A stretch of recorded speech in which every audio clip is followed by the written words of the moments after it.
Hello बच्चों, vision institute में आपका स्वागत है। पिछले लेक्चर में हमने पढ़ा था एल्काइल क्या होते हैं, डिग्री ऑफ अनसैचुरेशन के बारे में पढ़ा था कि डिग्री ऑफ अनसैचुरेशन कैसे निकालते हैं। अगर डिग्री ऑफ अनसैचुरेशन की वैल्यू 0 आती है तो इसके अंदर सारे सिंगल बॉन्ड होंगे। अगर डिग्री ऑफ अनसैचुरेशन की वैल्यू 1 आती है तो इसके अंदर एक डबल बॉन्ड होगा। अगर डिग्री ऑफ अनसैचुरेशन की वैल्यू 2 आती है तो इसके अंदर 2 डबल बॉन्ड होंगे या फिर एक ट्रिपल बॉन्ड होगा। आज हम डिस्कस करने वाले हैं बहुत ही इम्पोर्टेंट टॉपिक जो ऑर्गेनिक से बहुत ही ज़्यादा इम्पोर्टेंट है ऑर्गेनिक के लिए। वो टॉपिक का नाम है वैद्युत ऋणात्मकता। वैद्युत ऋणात्मकता, इलेक्ट्रोनेगेटिविटी, इलेक्ट्रोनेगेटिविटी।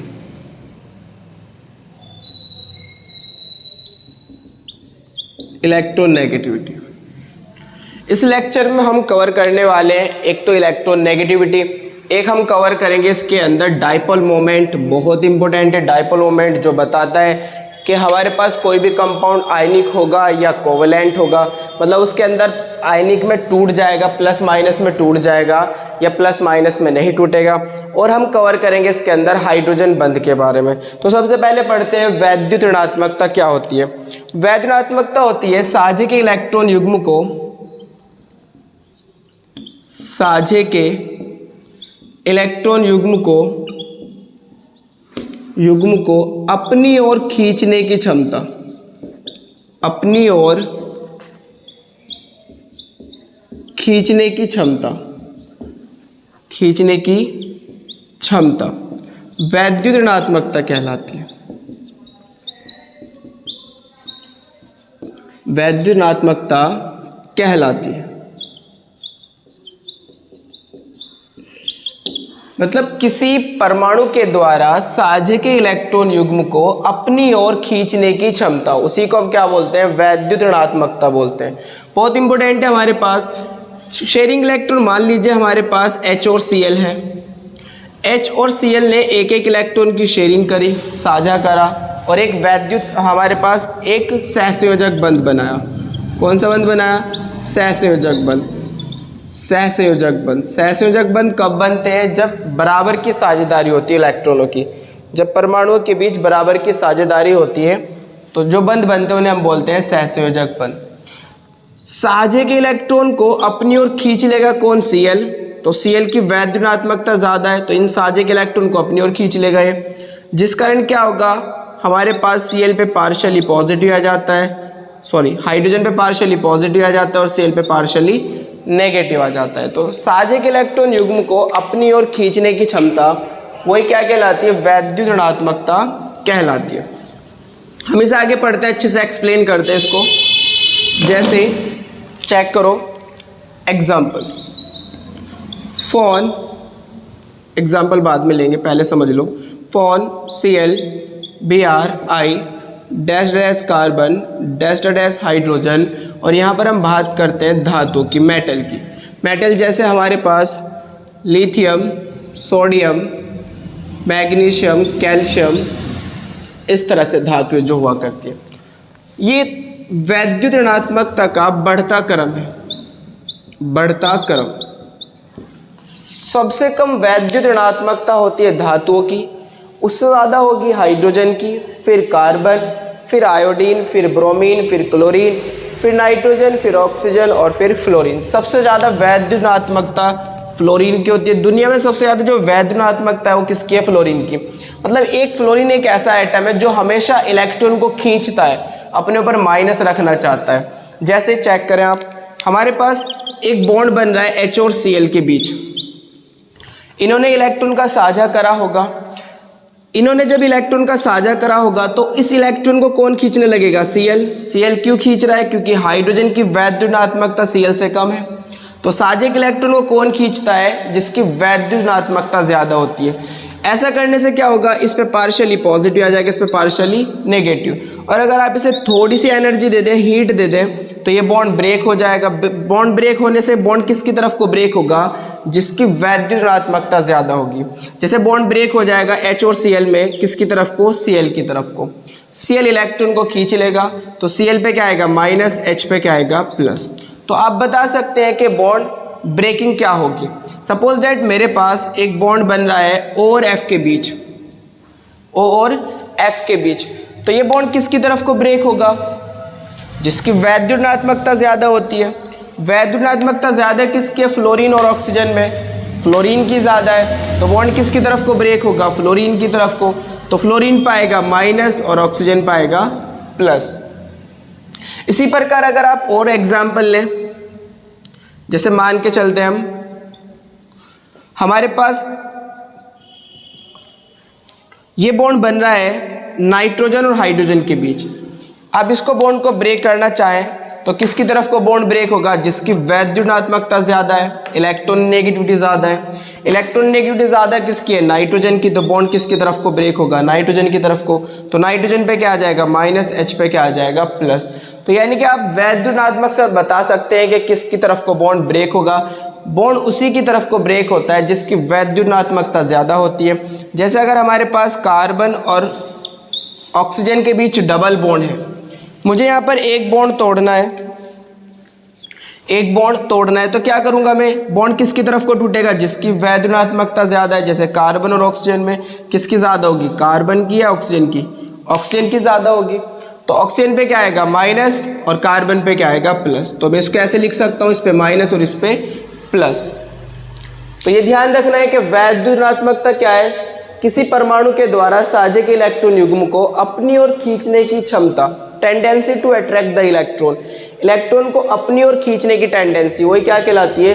वैद्युत ऋणात्मकता कहलाती है। दुनिया में सबसे ज़्यादा किसकी है? फ्लोरीन की, फिर ऑक्सीजन, फिर नाइट्रोजन, क्लोरीन, ब्रोमीन, आयोडीन। ये ध्यान रखना है कि सबसे ज़्यादा वैद्युत ऋणात्मकता किसकी होती है? फ्लोरीन की सबसे ज़्यादा होती है। इसके बाद बात करते हैं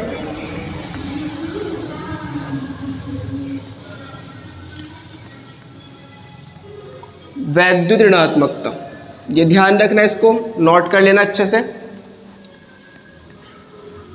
इसके बाद हम बात करते हैं एक छोटा सा टॉपिक लुईस संरचना के बारे में। परमाणु की लुईस संरचना।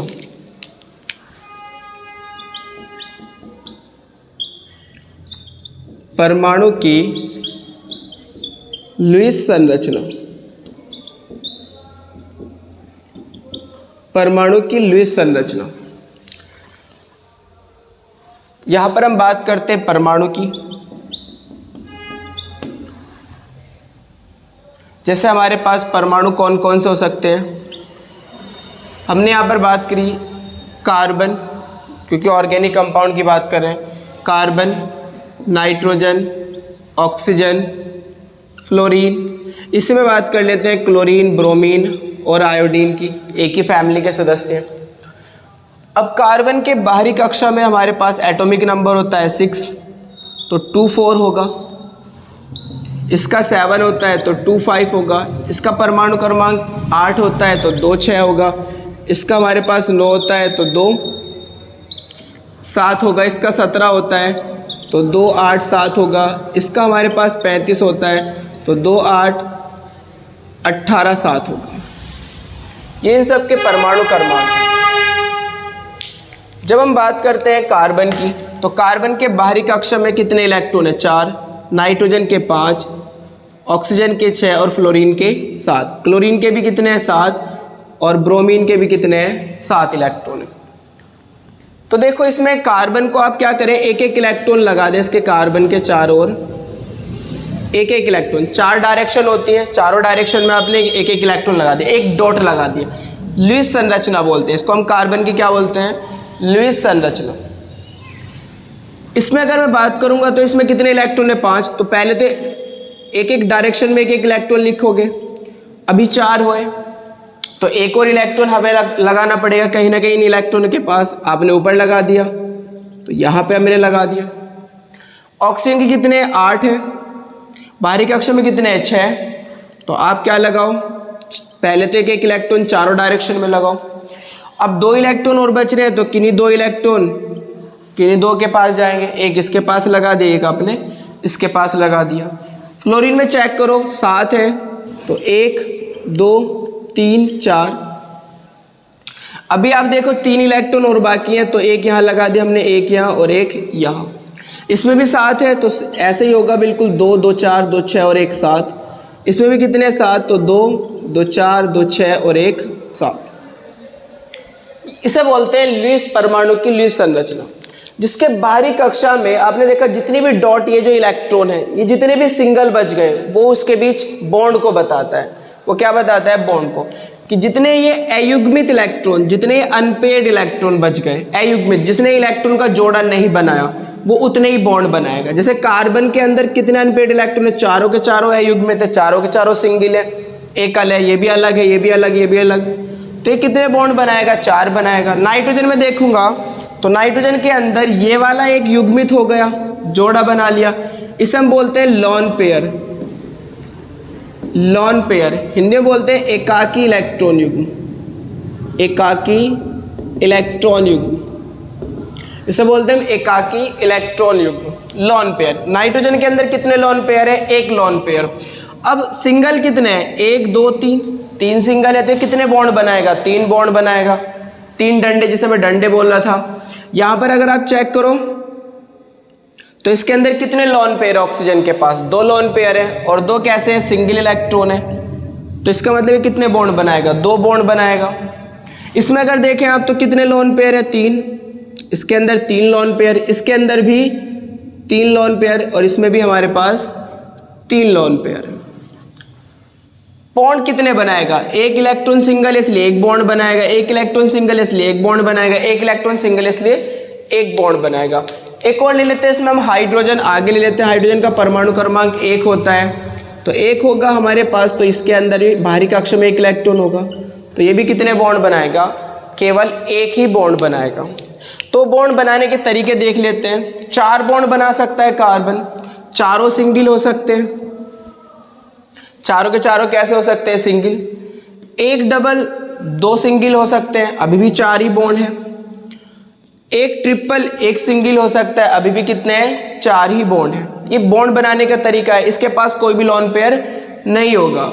नाइट्रोजन की बात करूँ तो ये 3 लॉन पेयर है, 1 लॉन पेयर है और 3 अनपेयर्ड इलेक्ट्रॉन है, अयुग्मित इलेक्ट्रॉन है, तो एक 3 बंद बनाएगा। कैसे? तीनों सिंगल हो सकते हैं, 1 लॉन पेयर जू का तू रहेगा। 1 डबल हो सकता है और 1 सिंगल, लॉन पेयर जू का तू रहेगा। और तीनों के तीनों ट्रिपल हो सकते हैं और लॉन पेयर जू का तू रहेगा। इसके अंदर ऑक्सीजन की बात करूँ तो 2 बॉन्ड बना सकता है, दोनों सिंगल हो सकते हैं, 2 लॉन पेयर जू के तू रहेंगे। 1 डबल हो सकता है, लॉन पेयर जू के तू रहेंगे, लॉन पेयर जू के तू रहेंगे। फ्लोरीन की बात करूँ तो ये तो ओनली 1 ही बॉन्ड बनाएगा। क्लोरीन की बात करें तो ये भी 1 ही बॉन्ड बनाएगा। ब्रोमीन की बात करें तो ये भी 1 ही बॉन्ड बनाएगा। हाइड्रोजन की बात करें तो ये भी 1 ही बॉन्ड बनाएगा। इसका मतलब जो जितने बॉन्ड बनाता है उसको बोलते हैं हम संयोजकता, उसे हम क्या बोलते हैं? संयोजकता। यानी कि कार्बन की संयोजकता कितनी हो गई? 4 बॉन्ड बना सकता है, तो कार्बन की संयोजकता 4 होगी। नाइट्रोजन 3 बॉन्ड बना सकता है, तो नाइट्रोजन की संयोजकता 3 होगी। ऑक्सीजन 2 बना सकता है, तो इसकी संयोजकता 2 होगी। फ्लोरीन 1 बना सकता है, तो इसकी संयोजकता 1, क्लोरीन की भी 1, ब्रोमीन की भी 1 और हाइड्रोजन की भी 1। ये लुईस डॉट सिंबल है, आप इसे नोट करो और या इसका स्क्रीनशॉट ले लो।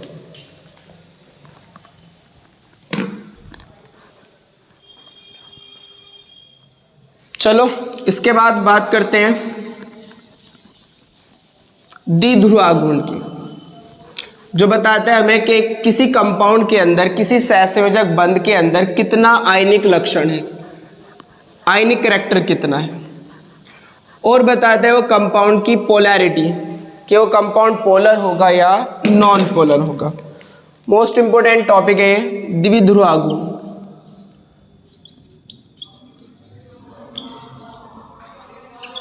द्विध्रुव गुण, डाइपोल मोमेंट, डाइपोल मोमेंट, इसे हम फिजिक्स में ही पढ़ते हैं। डाइपोल मोमेंट होता क्या है? अभी हमने पढ़ा कि हमारे पास अगर HCl कोई मॉलिक्यूल है HCl का, तो Cl की वैद्युत ऋणात्मकता ज़्यादा है, तो Cl इलेक्ट्रॉन को अपनी ओर खींचेगा। Cl के इलेक्ट्रॉन के खींचने से क्या होगा? Cl पे पार्शियल नेगेटिव आ जाएगा, H पे पार्शियली पॉजिटिव आ जाएगा। मान लीजिए इनके बीच की जो दूरी है, इन मॉलिक्यूल परमाणुओं की जो बीच की दूरी है वो मान लिया हमने d है। तो वैद्युत द्विध्रुव गुण क्या होता है? किसी एक आवेश, किसी एक परमाणु का आवेश तथा इनके बीच की दूरी का गुणनफल, उसे हम क्या बोलते हैं? वैद्युत द्विध्रुव गुण बोलते हैं। म्यू बराबर होगा E गुना D। वैद्युत द्विध्रुव गुण क्या है? किसी एक परमाणु का आवेश, चाहे प्लस वाला चाहे माइनस वाला, मैग्नीट्यूड लेते हम, किसी एक परमाणु का आवेश तथा इनके बीच की दूरी का गुणनफल, वही क्या कहलाता है? वैद्युत द्विध्रुव गुण कहलाता है, द्विध्रुव गुण कहलाता है। म्यू बराबर होगा E गुना D। द्विध्रुव गुण एक वेक्टर राशि होती है, सदिश राशि, सदिश राशि होती है, वेक्टर क्वांटिटी। वेक्टर क्वांटिटी है जिसकी दिशा हुआ करती है। दिशा कैसी होगी? अधिक वैद्युत ऋणात्मक, अधिक, इसकी दिशा ऐसे लिख लेते हैं, इसकी दिशा अधिक वैद्युत ऋणात्मक परमाणु की ओर होती है, अधिक वैद्युत ऋणात्मक परमाणु की ओर होती है, की ओर होती है। यानी कि जिसकी वैद्युत ऋणात्मकता ज़्यादा होगी, इसकी डायरेक्शन भी उसी ओर होगी, क्योंकि हम जानते हैं सदिश राशि है, वेक्टर क्वांटिटी है, वेक्टर क्वांटिटी की दिशा हुआ करती है, और दिशा कहाँ को होगी? इसकी दिशा अधिक वैद्युत ऋणात्मक परमाणु की ओर होती है। जैसे HCl में डायरेक्शन कहाँ को होगी? डायपोल की। ऐसे डायपोल को हम इस तीर से डिफाइन करते हैं, ठीक। अगर ये याद रखना है पॉइंट, अगर अणु में लोन पेयर दिए हुए हैं, या अगर अणु में लोन पेयर उपस्थित है, उपस्थित है, तब दिशा लोन पेयर की ओर होगी,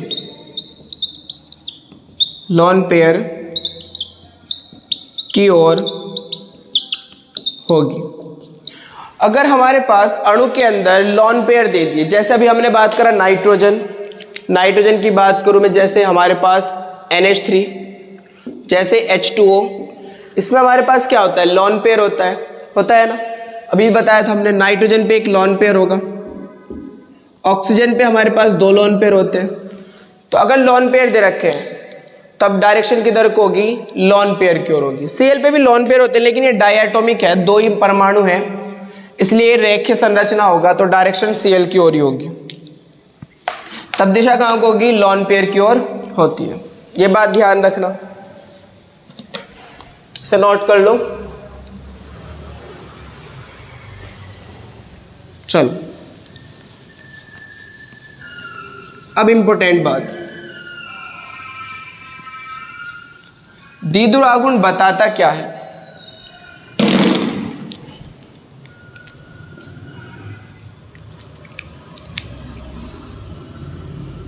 द्विध्रुव गुण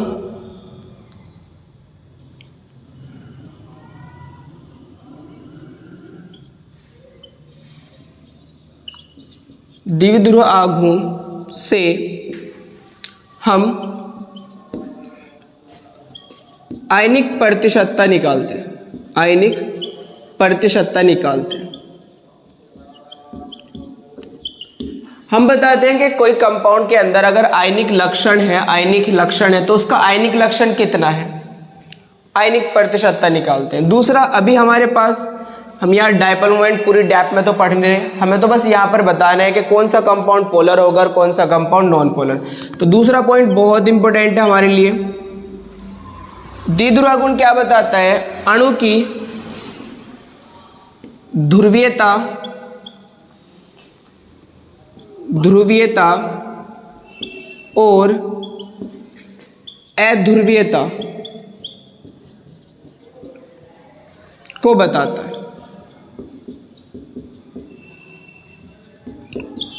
ध्रुवीयता और अध्रुवीयता को बताता है। मतलब अगर मेरे पास म्यू की वैल्यू अगर 0 आ जाए, अगर म्यू की वैल्यू द्विध्रुवागुण हमारे पास म्यू बराबर ई गुना डी था, अगर इस म्यू की वैल्यू कितनी आ गई, 0 आ गई, तो ये मॉलिक्यूल क्या होगा, अध्रुवीय होगा। ये कैसा होगा, अध्रुवीय। अगर मेरे पास म्यू नॉट इक्वल टू 0 है, अगर म्यू की वैल्यू 0 के बराबर नहीं है, तो फिर ये कैसा होगा, ध्रुवीय होगा। फिर ये कैसा होगा, ध्रुवीय होगा। और इम्पोर्टेंट बात ये है कि ध्रुवीय जो मॉलिक्यूल अध्रुवीय होते हैं, जो मॉलिक्यूल कैसे होते हैं, अध्रुवीय होते हैं, वो मैं यहाँ लिख देता हूँ, जो अणु अध्रुवीय होते हैं, अध्रुवीय होते हैं, जो अणु अध्रुवीय होते हैं मुक्त मूलक में टूटते हैं, मुक्त मूलक में टूटते हैं। ये याद रखने वाली बात है, क्योंकि मैकेनिज्म जब हम करेंगे तो आपसे पूछा जाएगा कि मैकेनिज्म में कौन सी अभिक्रिया हो रही है, मुक्त मूलक अभिक्रिया हो रही है, कौन सी अभिक्रिया। तो जो अणु अध्रुवीय होते हैं, जो अणु कैसे होंगे, अध्रुवीय होते हैं, किस में ब्रेक होंगे, मुक्त मूलक में टूटते हैं। जैसे मान लीजिए मेरे पास H और H,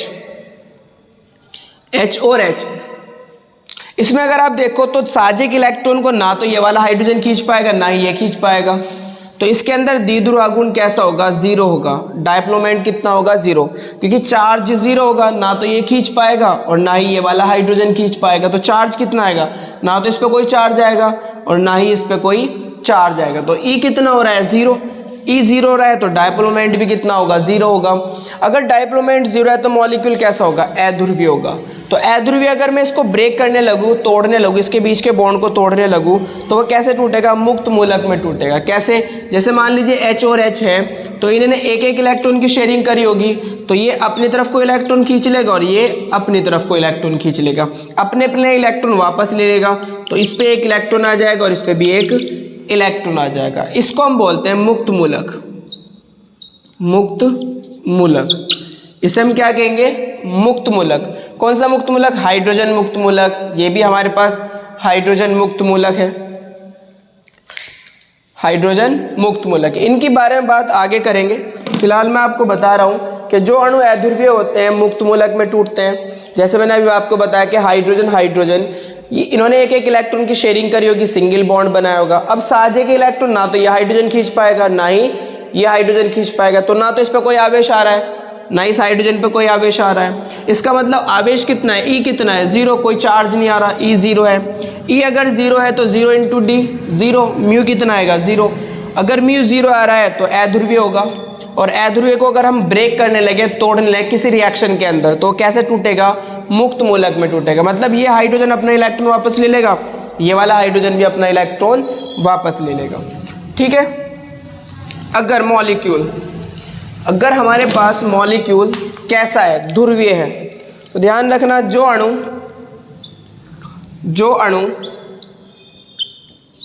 ध्रुवीय होते हैं,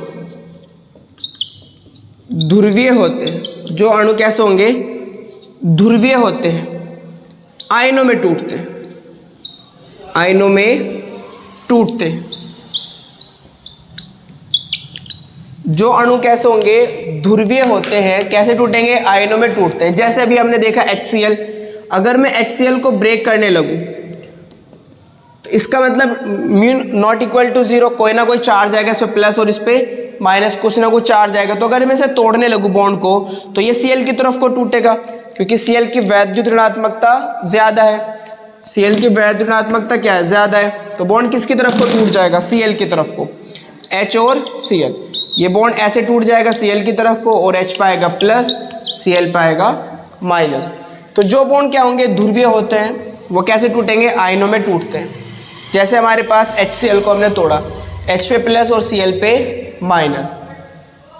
समझ रहे हैं बात को, H पे प्लस और Cl पे माइनस। तो ये ध्यान रखने वाली बात है, जो मॉलिक्यूल ध्रुवीय होंगे वो तो टूटेंगे आयनों में, और जो मॉलिक्यूल अध्रुवीय होंगे वो टूटेंगे मुक्त मूलक में। तो जब हम मैकेनिज्म करेंगे तब पता चलेगा आपको इसका एडवांटेज कि हमें ध्रुवीय और अध्रुवीय का पता होना बहुत ज़रूरी है। इसके बाद बात करते हैं हम विलेयता की। इसे रफ कर रहा हूँ मैं।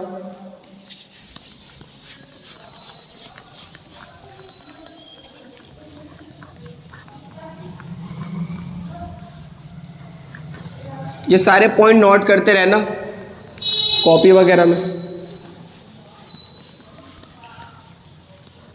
अगर इन बेसिक लेक्चर के नोट्स चाहेंगे तो कमेंट कर देना आप लोग।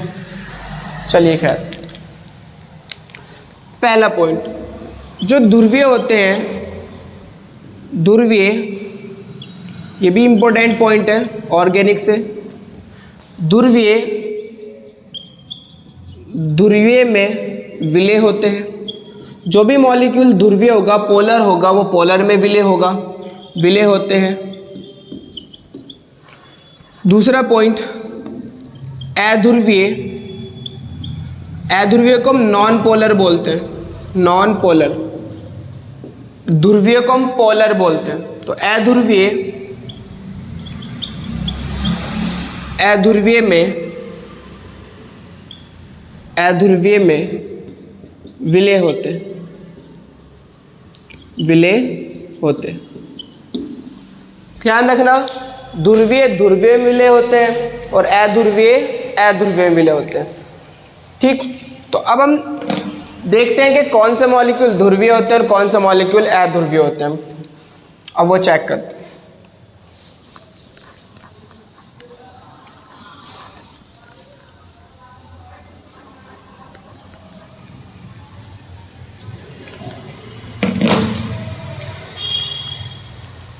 एग्जाम्पल ले रहे हम,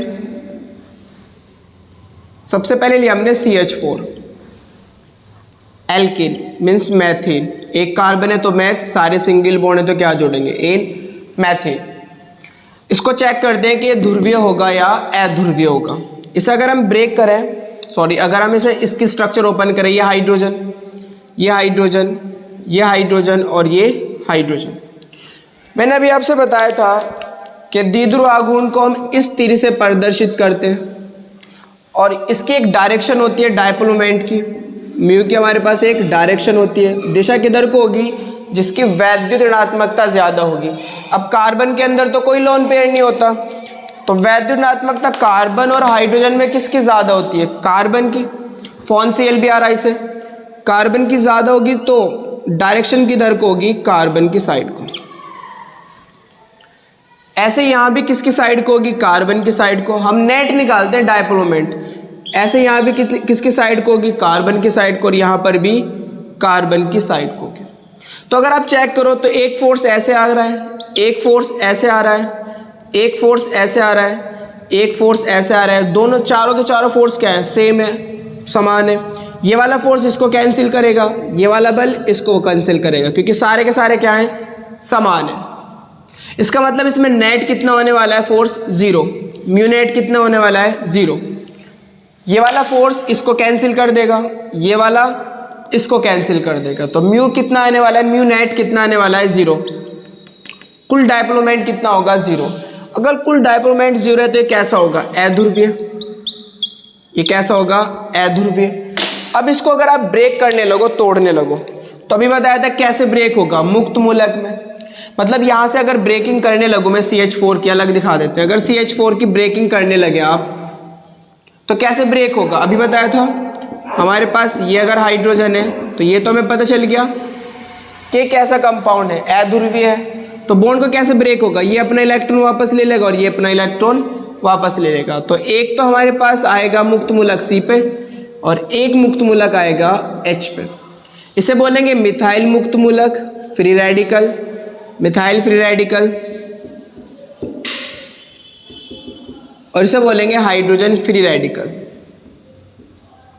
हाइड्रोजन फ्री रेडिकल। यानी कि इसकी ब्रेकिंग किस में होगी, मुक्त मूलक में होगी। समझ रहे हैं। और एग्जाम्पल लेते हैं, आप लीजिए CO2, कार्बन डाइऑक्साइड। जब मैं इसकी स्ट्रक्चर बनाऊंगा तो C double bond O, double bond O, ये बनेगी। डायरेक्शन किधर को होगी, जिसकी वैद्युत ऋणात्मकता ज्यादा है। कार्बन और ऑक्सीजन में किसकी ज्यादा है, ऑक्सीजन की, तो फोर्स इधर को लग रहा होगा। इसमें किसकी ज्यादा है, ऑक्सीजन की, तो फोर्स इधर को लग रहा होगा। बराबर फोर्स है, इक्वल है दोनों, तो एक दूसरे को क्या करेंगे, कैंसिल करेंगे, और म्यू कितना आएगा, 0 आएगा। म्यू अगर 0 है तो ये भी कैसा होगा, अध्रुवीय होगा। ये भी कैसा होगा, अध्रुवीय होगा।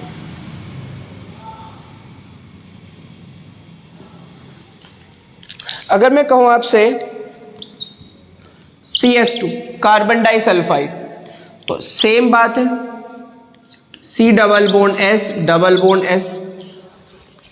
सल्फर की वैद्युत ऋणात्मकता कार्बन से ज़्यादा होती है, तो इधर को फोर्स लग रहा होगा, यहाँ पर ऐसे फोर्स लग रहा होगा, तो नेट फोर्स कितना हो गया, 0। तो ये भी कैसा होगा, अध्रुवीय होगा। ये भी कैसा होगा, अध्रुवीय।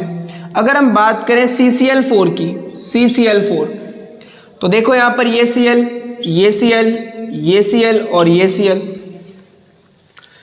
कार्बन और Cl में वैद्युत ऋणात्मकता ज्यादा किसकी है, Cl की, तो फोर्स Cl की ओर लग रहा होगा। यहाँ पे भी फोर्स किसकी ओर लग रहा होगा, Cl। यहाँ पर भी फोर्स किसकी ओर लग रहा होगा, Cl। यहाँ पर भी फोर्स किसकी ओर लग रहा होगा, Cl। बराबर के फोर्स है, एक दूसरे को कैंसिल करेंगे, ये वाले फोर्स भी एक दूसरे को कैंसिल करेंगे, तो नेट फोर्स कितना आ जाएगा, 0। तो ये भी कैसा हुआ, अध्रुवीय हुआ। ये भी कैसा हुआ, अध्रुवीय। ये भी हमारे पास अध्रुवीय है। तो ये ध्यान रखना, जितने भी अध्रुवीय हैं ये इनकी ब्रेकिंग, जब हम इनको ब्रेक करेंगे तो किस में टूटेंगे, मुक्त मूलक में टूटेंगे। आगे चलते हैं।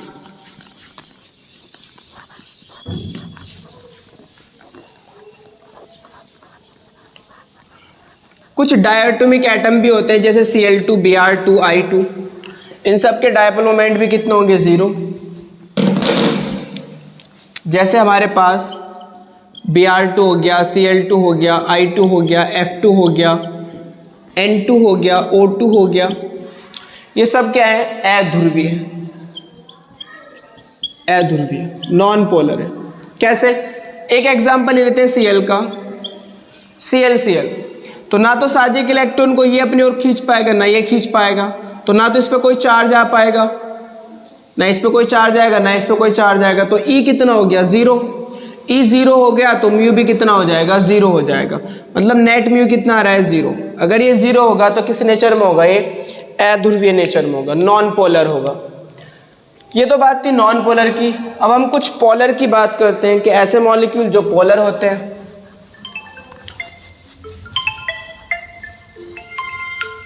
इसके बाद ध्रुवीय अणु की बात करते हैं, जैसे H2O, NH3, इनकी बात करते हैं। जब मैं H2O की बात करता हूँ तो हमारे पास ये ऑक्सीजन होता है, इसके पास 2 लोन पेयर होते हैं। तो आपको पता है ये डायरेक्शन हमारे पास कहाँ को होगी, लोन पेयर की ओर, क्योंकि मैंने बताया था कि अगर मॉलिक्यूल के अंदर लोन पेयर पाए जाएंगे तो डायरेक्शन किधर को होगी, लोन पेयर की ओर। एटम से लोन पेयर की ओर, परमाणु से लोन पेयर की ओर। तो एक डायरेक्शन तो ऐसे हो रही होगी लोन पेयर की ओर, एक डायरेक्शन ऐसे हो रही होगी लोन पेयर की ओर। अब हाइड्रोजन और ऑक्सीजन में किसकी वैद्युत ऋणात्मकता ज्यादा है, हाइड्रोजन की, तो एक डायरेक्शन ऐसी हो रही होगी और एक डायरेक्शन ऐसी हो रही होगी। तो इसका मतलब हमारे पास ये इसको सपोर्ट कर रहा है, ये इसको भी सपोर्ट कर रहा है, तो कहीं ना कहीं हमारे पास इसके अंदर कुछ ना कुछ डायपोल मोमेंट होगा, 0 के इक्वल नहीं होगा। कुछ ना कुछ डायपोल मोमेंट होगा इसका जल का, लेकिन 0 के इक्वल नहीं होगा। तो ये कैसा हो जाएगा, ध्रुवीय। वाटर कैसा हो जाएगा, ध्रुवीय हो जाएगा। इसी की बात अगर हम NH3 की बात करें, NH3, तो हमारे पास NH3 के अंदर एक लोन पेयर होता है, 3 हाइड्रोजन होते हैं, बैंड स्ट्रक्चर होती है इसकी। तो डायरेक्शन कहाँ होगी, ऐसे ऐसे, क्योंकि हाई इलेक्ट्रोनेगेटिव एटम कौन है, नाइट्रोजन। तो दिशा किधर को होगी, नाइट्रोजन की ओर। तीनों के तीनों मिलकर ये सपोर्ट कर रहे हैं किसको, लोन पेयर को। तीनों के तीनों मिलकर सपोर्ट कर रहे हैं, तो इसके भी डायपोल मोमेंट 0 के इक्वल नहीं होगा, कुछ ना कुछ इसमें द्विध्रुव आघूर्ण होगा, 0 के इक्वल नहीं होगा। तो ये भी कैसा होगा, ध्रुवीय। अगर अमोनिया ध्रुवीय है तो ध्रुवीय ध्रुवीय में घुल जाते हैं, मतलब अमोनिया जल के अंदर घुल जाएगी, क्योंकि ध्रुवीय ध्रुवीय के अंदर घुलते हैं। ठीक है, तो आप समझ चुके होंगे कि हमारे पास अगर कोई ध्रुवीय है तो वो आयनों में टूटेगा, अगर कोई अध्रुवीय है तो वो मुक्त मूलक में टूटेगा।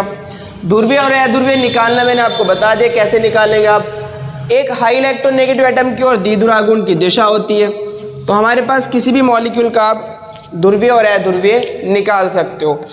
इसके बाद हम बात करते हैं एक छोटा सा टॉपिक, हाइड्रोजन बंध। हाइड्रोजन बंध के बारे में भी आपको पता होना चाहिए।